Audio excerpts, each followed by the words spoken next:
स्वागत है आपका हिंदी कहानी घर चैनल पर। फिर एक दिन प्रिया अपनी सहेली की शादी में 2 दिन के लिए बाहर गई। रात का समय था। घर में अजीब सी खामोशी थी। अमित ड्राइंग रूम में बैठा था और टीवी के रिमोट से खेल रहा था।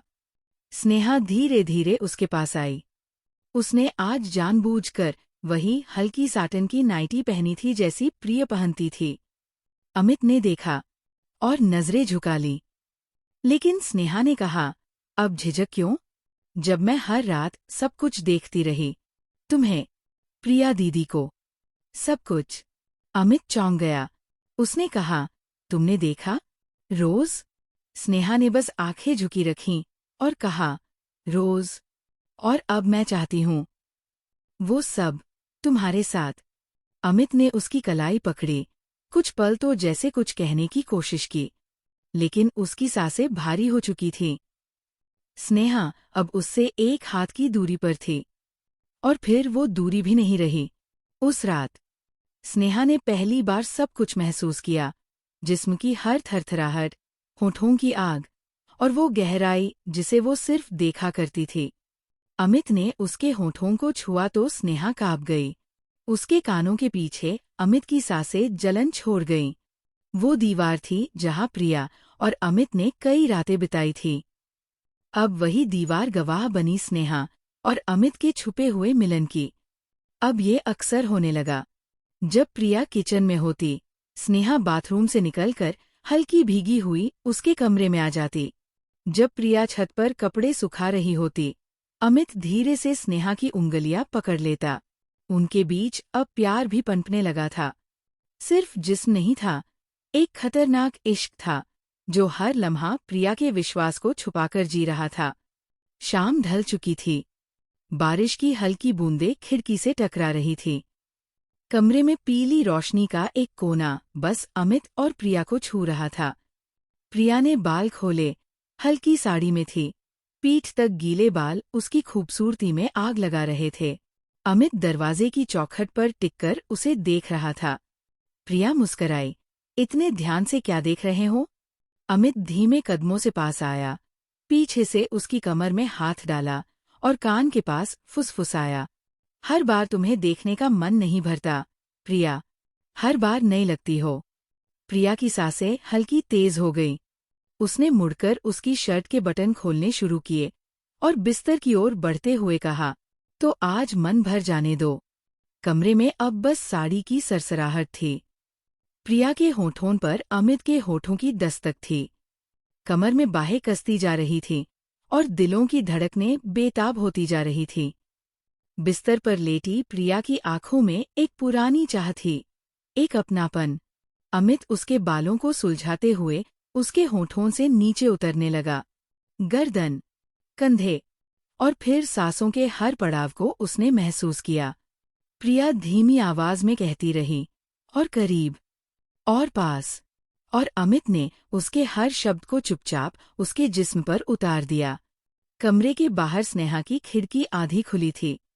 वो फिर देख रही थी, लेकिन आज उसके चेहरे पर ईर्ष्या की परछाई नहीं थी, बस एक हल्की सी मुस्कान, जैसे कोई राज की बात जानने वाली लड़की। प्रिया अपने ऑफिस की मीटिंग में देर से लौटने वाली थी। रात के 9 बज चुके थे। स्नेहा ने जैसे इस शाम की तैयारी पहले से कर रखी थी, हल्का मेकअप, बारीक नीली नाइटी, और बस हल्की सी खुशबू जो कमरे की हवा में तैर रही थी। अमित टीवी ऑन कर सोफे पर बैठा था, लेकिन उसकी नज़र बार बार सीढ़ियों की ओर उठ रही थी। तभी स्नेहा धीमे कदमों से नीचे आई। दीदी आज लेट आएंगी, उसने धीरे से कहा। अमित ने जवाब नहीं दिया, बस उसे ऊपर से नीचे एक नज़र देखा और मुस्करा उठा। स्नेहा पास आई। तुम्हारे पास कुछ टाइम है मेरे लिए?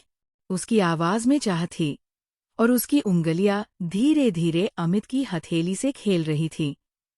फिर बिना कुछ कहे उसने अमित का हाथ पकड़कर उसे ऊपर अपने कमरे में ले गई। कमरे का दरवाजा बंद हुआ और 2 जिस्मों की खामोशी में आग सुलग उठी। अमित ने उसकी नाइटी की पतली डोरी धीरे से खोली। स्नेहा की आंखें बंद थीं, होंठ कांप रहे थे। तुम्हें छुपकर देखना अच्छा लगता था? अमित ने फुसफुसाकर पूछा। स्नेहा ने उसकी गर्दन चूमते हुए कहा, अब महसूस करना और भी अच्छा लगता है। बिस्तर की सिलवटें गवाही देने लगीं, तकिए की कोर भीग गई। स्नेहा ने खुद को पूरी तरह उसे सौंप दिया। हर छुअन पर वो और करीब होती गई। नीचे प्रिया की गाड़ी घर में दाखिल हुई। स्नेहा और अमित की सांसें अब रफ्तार पकड़ रही थीं। लेकिन ये दोनों अब आदत बना चुके थे, हर बार जैसे वक्त का अंदाजा हो। स्नेहा उठी, शावर में चली गई। अमित कमरे से निकलकर सीधे किचन में चला गया, जैसे कुछ हुआ ही नहीं। प्रिया ऊपर आई और मुस्कुराकर बोली, काफी थक गई हूं आज। अमित, तुम खाना गरम कर दो प्लीज। अमित ने मुस्कुराकर कहा, सब कर रखा है, तुम्हारे लिए हमेशा वक्त है।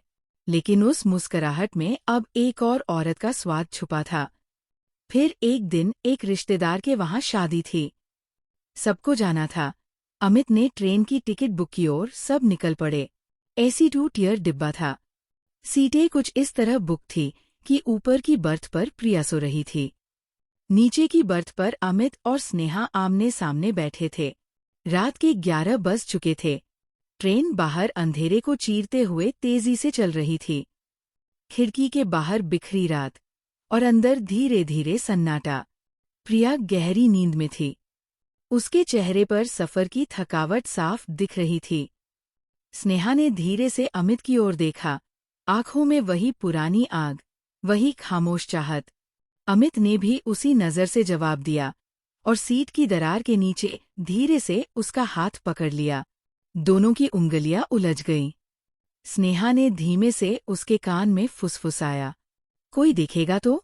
अमित ने हल्के से मुस्कुराकर कहा, यहाँ सब सो रहे हैं, लेकिन मैं तो जाग रहा हूं। बस तुम्हारे लिए। धीरे धीरे स्नेहा नीचे की सीट पर खिसक आई, जहां अमित लेटा था। कंबल ओढ़ा गया। रात अब उनकी थी। कंबल के अंदर रोमांस की रेल चलने लगी। स्नेहा ने अपने होंठ उसकी गर्दन पर रख दिए। अमित की उंगलियां उसकी पीठ पर चलने लगी, जैसे कोई संगीत छेड़ रहा हो। ट्रेन की लय के साथ स्नेहा की सांसें बढ़ने लगीं। उसने खुद को रोकने की कोशिश नहीं की, बस प्रिया की तरफ एक नजर डाली। वो अब भी गहरी नींद में थी। फिर अमित ने उसके होंठ अपने होठों से सी दिए। धीरे धीरे रात की खामोशी में वो दोनों खुद को एक दूसरे में खोते चले गए। ट्रेन की हिलती बर्थ, उनके मिलते जिस्म, और किसी को भनक तक नहीं। सुबह की चाय के साथ प्रिया उठी, ताज़ा चेहरा लिए। नींद अच्छी आई ना अमित? उसने पूछा। अमित ने मुस्कुराकर कहा, हाँ, बहुत गहरी। थकान ही उतर गई पूरी। स्नेहा खिड़की के पास बैठी थी, आंखों में नींद और होठों पर हल्की सी मुस्कान, जैसे कोई अपना सबसे बड़ा राज चुपचाप जी रही हो। और ऐसे वो लोग पहुंच गए शादी में। दोपहर के समय सब हल्दी और संगीत में मस्त थे। स्नेहा बालकनी में खड़ी थी, कानों में झुमके झूल रहे थे और मन में बेचैनी। अमित भी वही था, हाथ में फोन, लेकिन नजरें बस उसी पर। क्या देख रहे हो? स्नेहा ने मुस्कुराकर पूछा। अमित धीरे से पास आया। जिसे नहीं देख पाता, उसे महसूस करता हूं। सामने सजी धजी लड़कियों की भीड़ थी, लेकिन स्नेहा और अमित एक कोने में खड़े, एक दूसरे की नजरों में बहक रहे थे। अमित ने धीरे से उसकी कमर पकड़ी। स्नेहा ने उसकी उंगलियों पर हाथ रख दिया। रात को छत पर आना, सब सो जाएंगे तब। अगले भाग के लिए जुड़े रहें चैनल के साथ। चैनल पर नए हैं तो सब्सक्राइब करें और कमेंट करके बताएं कहानी कैसी लगी।